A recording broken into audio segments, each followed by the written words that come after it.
Hi, this is Richard Edelman, and you are listening to The Trust Makers.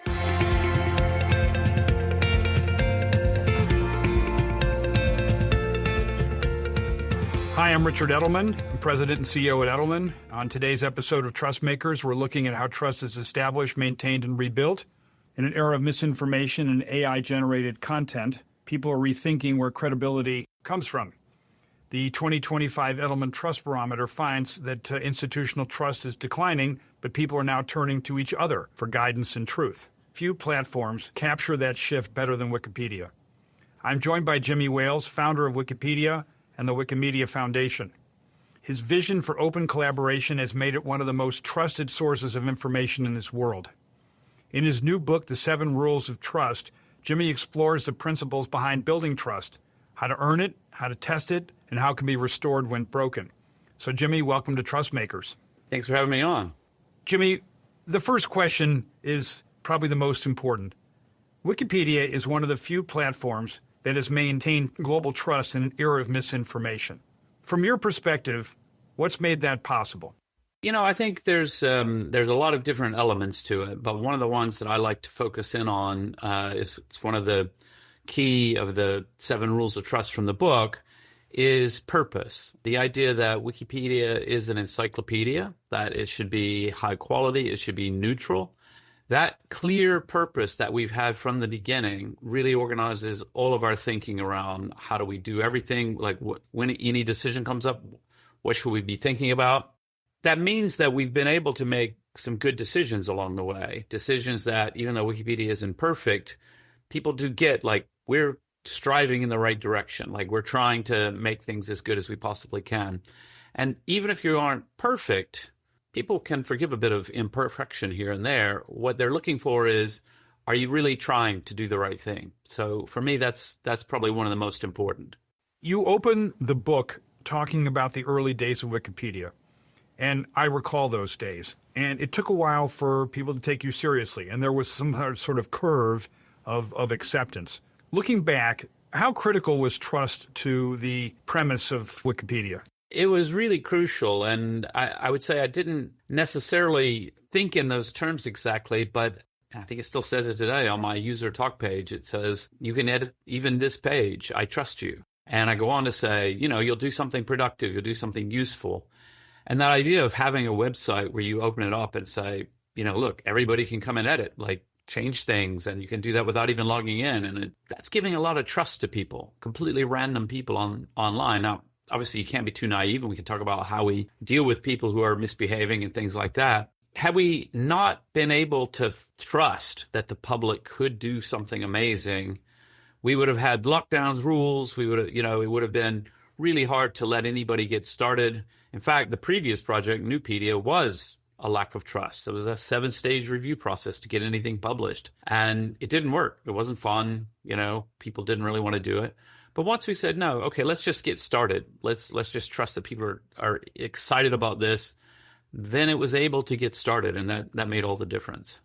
So, Jimmy, one of the most important findings of the Edelman Trust Barometer over the last couple of years is the erosion of belief in experts and a higher belief in people like me, peers, fellow workers. How do you accommodate that in the Wikipedia organization?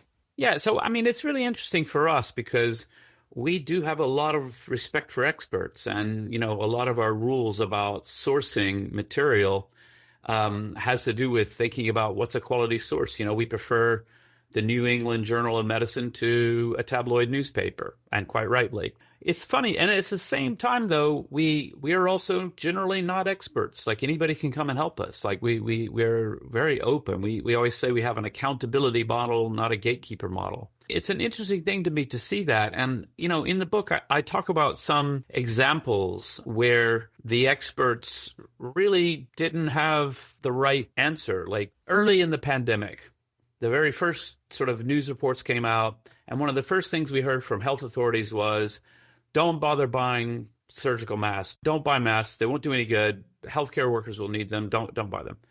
And whatever, a few weeks later, they're like, everybody's mandatory. You've got to wear a mask. And people were like, hey, what?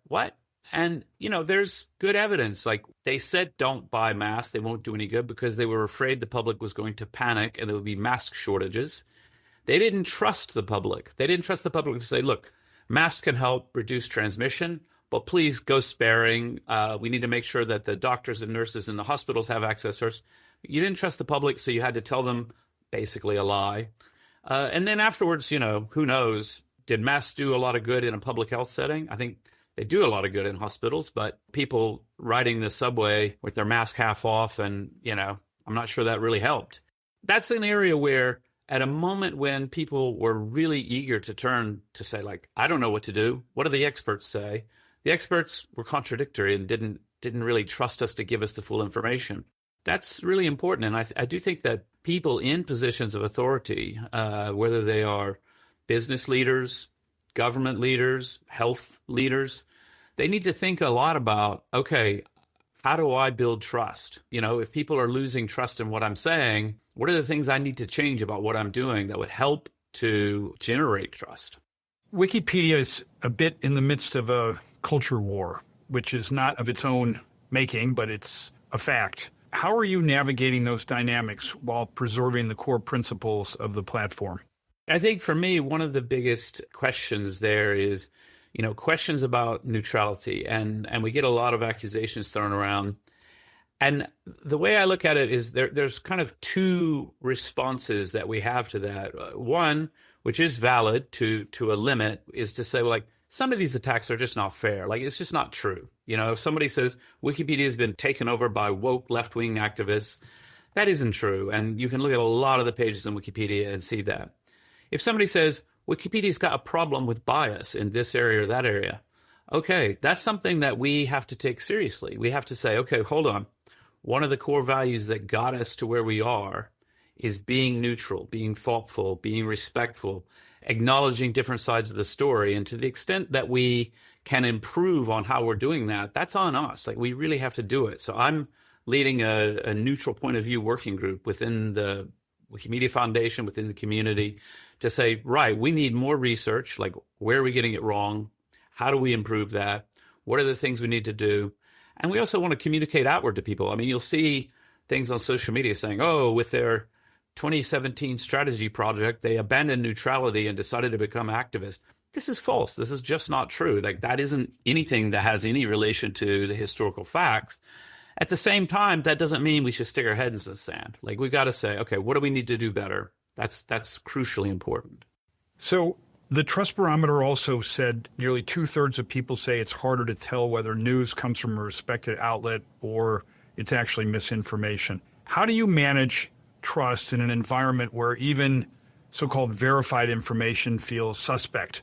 Yeah, I mean, there's so many different angles to that. Like, that's a fantastic avenue for us to think about the world. One element is there are people right now who have such low trust in journalism that they don't know what to believe. I tell this example of a friend from high school posted something on social media. I thought, oh, I don't think that's right. I went and found a debunking and, take a look. This is something from the New York Times. And he said, basically, I can't believe you quote the New York Times. They just make stuff up. And I was like, okay, wow. Like, if the response was, but the New York Times is a liberal left-leaning newspaper and they do sometimes, yeah, of course. Like, yeah, we've got any source, like even the New York Times, you have to say, well, hold on, are they telling the whole story? Are there other sources we need? That's completely fine. But to just have given up on the idea that journalists are basically trying to do the right thing is really hard. And there are a lot of different reasons for that. So some of them have to do with, I'm critical in the book of news outlets having become more partisan in order to chase clicks in this environment. And so, where's the Walter Cronkite? That's how it is. And if your news outlet has become more partisan to the point that people say, right, well, I hear what you're saying, but I know you're just campaigning for Biden or you're just campaigning for Trump. I don't trust you, really. That's a problem. That's a real problem for your brand, for your business in the long run. We saw this huge dust-up about the Washington Post making the decision to not endorse presidential candidates. And, I think the timing of that was terrible. Doing it just before the election made it seem like Bezos was trying to support Trump, which I think is unlikely, et cetera, et cetera. It was just poorly timed. Had they said it 2 years before, I think it's pretty unassailable. I think the point that a lot of people have made is it's not like a Washington Post endorsement actually changed anybody's mind. Their liberal readership was never going to vote for Donald Trump. And I don't know of anybody who says, well, I was going to vote for Biden, but then I read an editorial and now I've decided, this is not how it works at all. Instead, you might say, if you really want to support better government, better governance, stick really hard to the facts. Just give us information that we need so that we can make better decisions. Like, trust us in the public. We don't need to be told who to vote for. We need to be explained the issues so that we can make better decisions. So there's a lot of elements to that question. And then, of course, we have to talk about AI, deepfakes, social media, viral content, et cetera, et cetera.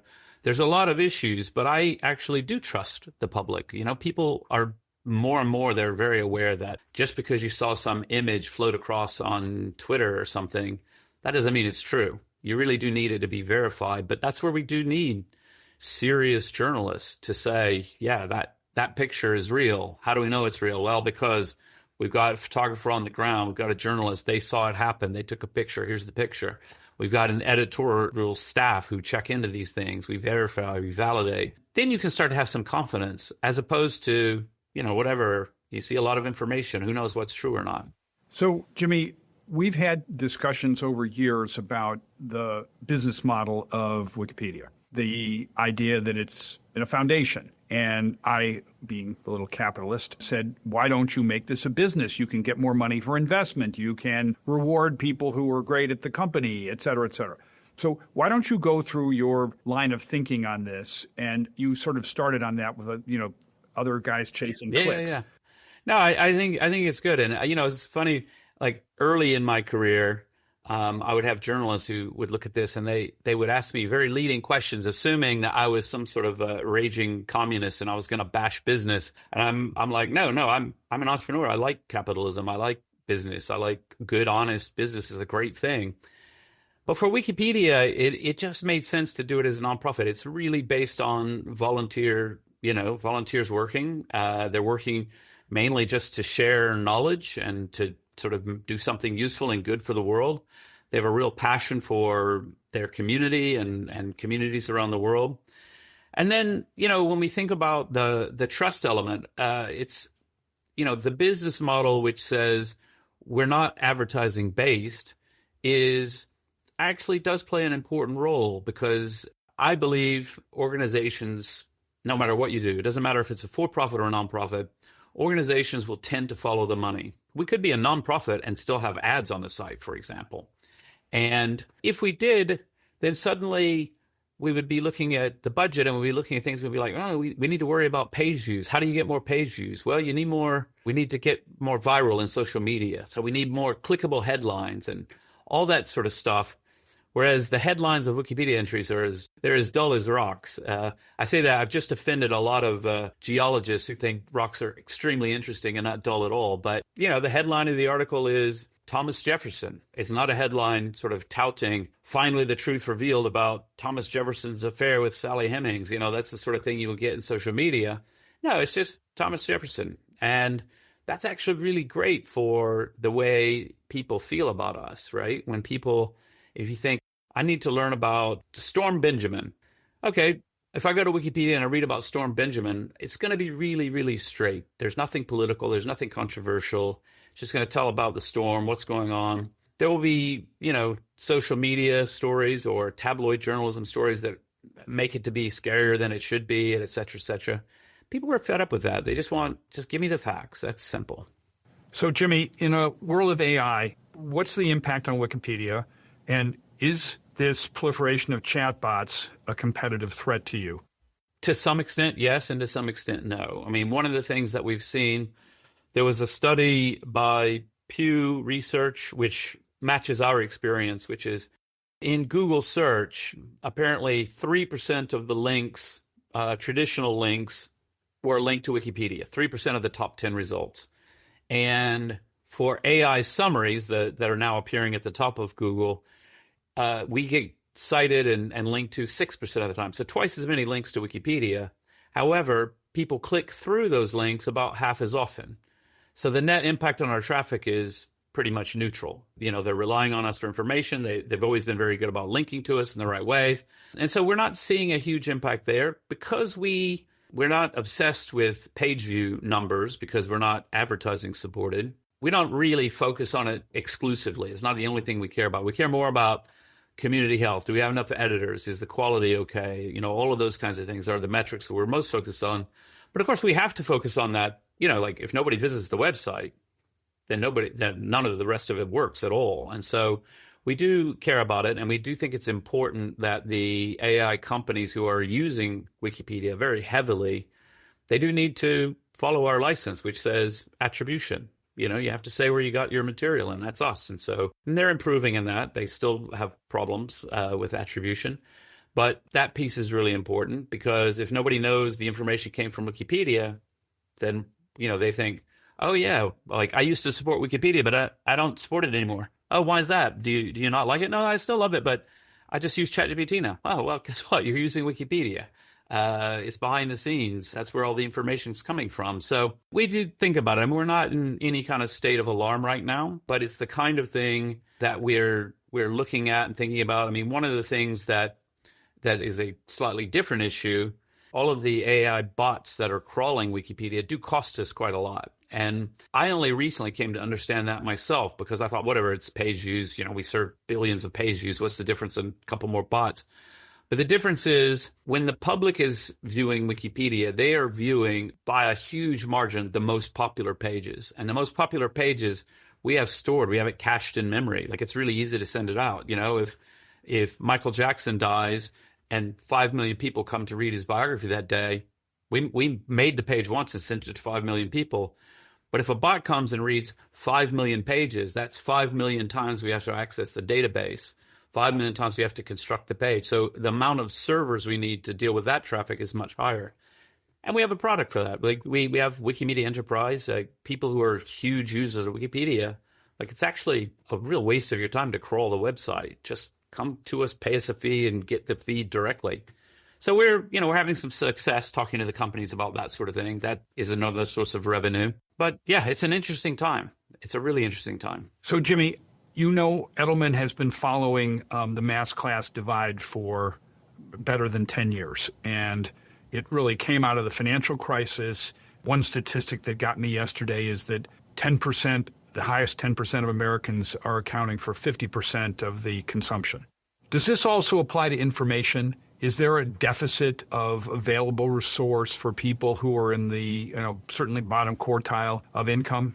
Yeah, I think it's really interesting because, one of the big things about Wikipedia is, and it's always been with us, is a free encyclopedia for every single person on the planet in their own language. And that is a really inspirational goal for a lot of our volunteers. The idea is you can be the poorest kid in a slum, Nairobi. You can be the poorest kid in New York City. You can be the richest person in the world, and Wikipedia is there, and it's free. You just go and read, and it's all there for you. It doesn't cost you anything. That's really important to us because we think that access to education and knowledge is a universal human right. It's really important that people can do this. At the same time, I think we do have to acknowledge that right now, when I give numbers and I say to people, in the traditional search results, on 3% of the pages, Wikipedia was in the top 10. People say, it's at the top of every search I do. And I'm like, yeah, that's because you're the type of person that's searching for knowledge and information, right? If you're searching for cheap Nike shoes, you're not going to find us anywhere. Obviously, we're not a good answer for a lot of questions people might have. And so different people have different things. And then we also have this problem that's going on, and algorithms are playing a role in this, which is people separated into ideological bubbles. The news that you're getting through social media, through your friends, and through the algorithms, they send you what they've noticed you like to click on, which can be self-reinforcing. And so there are people who are living in a left-wing bubble or a right-wing bubble who, frankly, they never even see the other side. I don't live in the U.S. now. I haven't lived in the U.S. for a long time, but I used to sort of defend to people when people on the left would attack Fox News. I would say, okay, Right. You're attacking the chat show.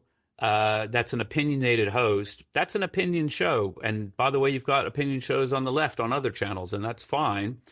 But the straight news in between was actually quite good. And often Fox News grew in a huge part because they realized a lot of the straight news on CNN and other places wasn't aimed at people in, so-called flyover countries. So you would have great stories on Fox News about factories shutting down in Ohio that, frankly, people in New York weren't paying any attention to. So that's part of how they grew is that. Now we're in a situation where that bubble has gotten really bad. So the people who are watching Fox News aren't even seeing other news. People who are reading the New York Times may have never flicked on Fox News in their lives, and they're not seeing that other side of the news. And I think that's a problem that technology can help with, but can also make much worse. We've talked a bit about top and bottom economic quartiles. I now want to talk a little bit about age groups. We found in last year's Trust Barometer, as you'll recall, the rise of grievance and the hostile activism, particularly on the part of Gen Z, justifying defacing the walls or even physical violence on the basis that the system doesn't work. You had your own little incident in New York. Yeah. How are you seeing this play out? Yeah, we don't see a lot of it directly. We did have this scary moment at a conference in New York that fortunately nobody was hurt and all of that. But we don't necessarily see it directly because one of the things that does happen is we have a lot of young people who are editing Wikipedia, but they're a certain type. Who comes and edits Wikipedia when they're 20 years old?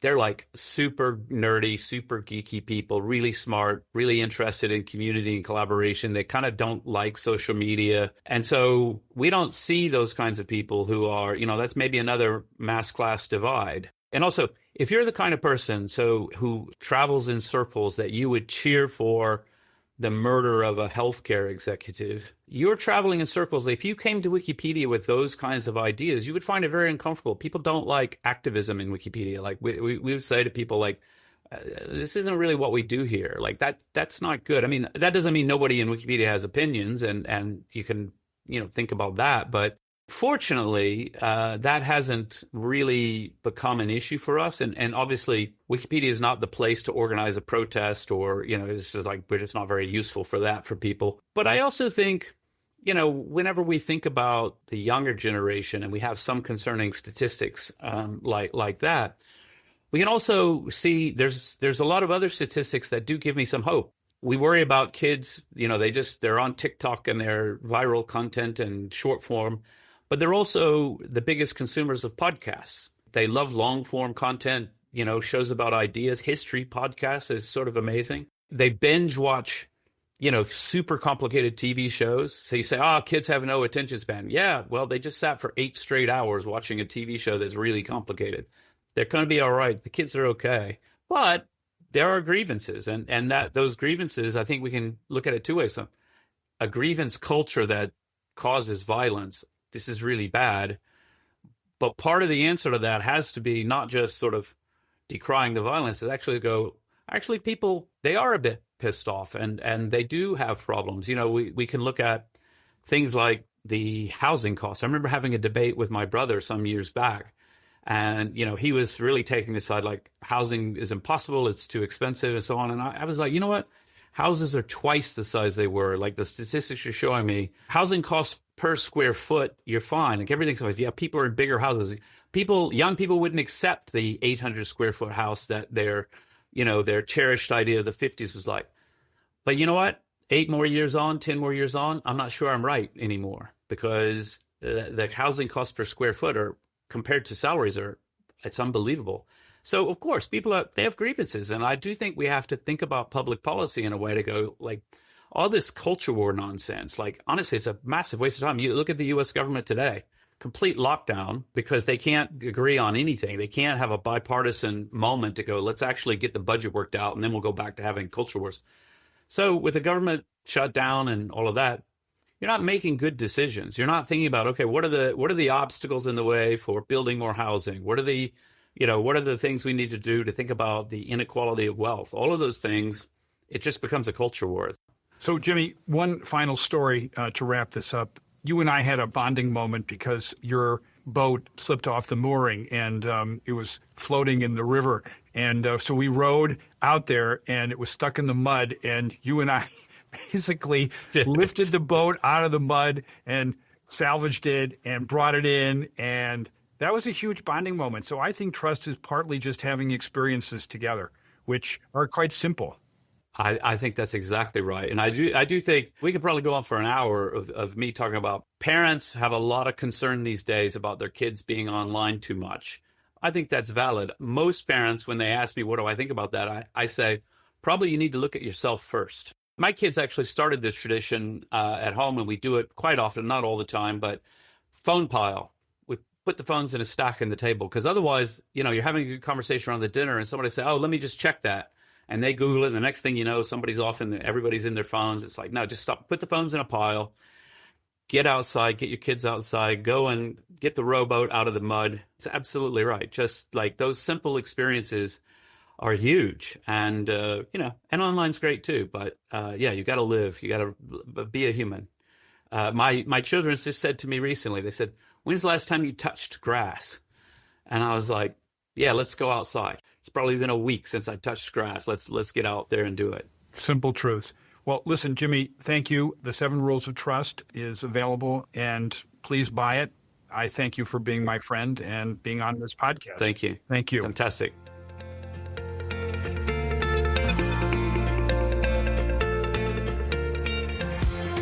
Thank you for tuning into the Trust Makers, an Edelman podcast in partnership with Advertising Week, where we speak with leaders and other trust builders across institutions. See you next time.